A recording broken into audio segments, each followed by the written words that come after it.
David Umahi, the Minister of Works, just admitted to building a substandard project. This is the Honorable Minister for Works who is handling the President's most talked about project, the Lagos-Calabar Coastal Highway.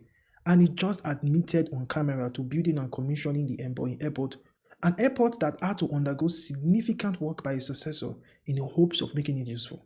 These are his own words. If you listen carefully, you can even notice the shift in the tone of his voice when he realized he was about to shit his pants. I wonder why Abati did not follow up on this. Well, listen for yourself.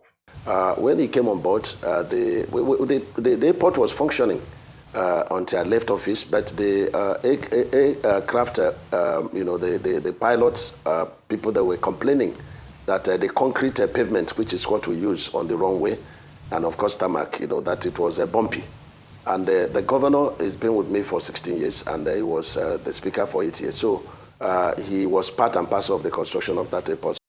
If he's calling it bumpy, I wonder what the pilots that actually risked their lives to land on this airport would say. But I believe the word would be way worse than bumpy.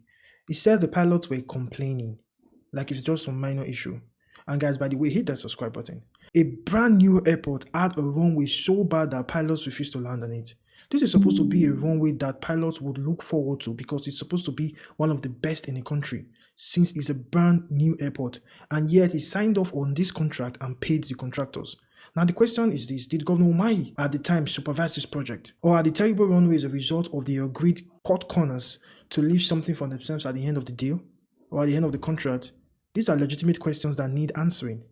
If he cannot build an airport runway of just a few kilometers, how can we trust him to build a 700-kilometer coastal highway through marshy and swampy lands? I guess he's not worried about that because I don't think he believes there's a plan to complete it. Because the most difficult part to do is the Niger Delta section. And according to him, they have had to stop and do trials. Guys, I'll talk more about this in the next video, link in the description. See you guys in the next one.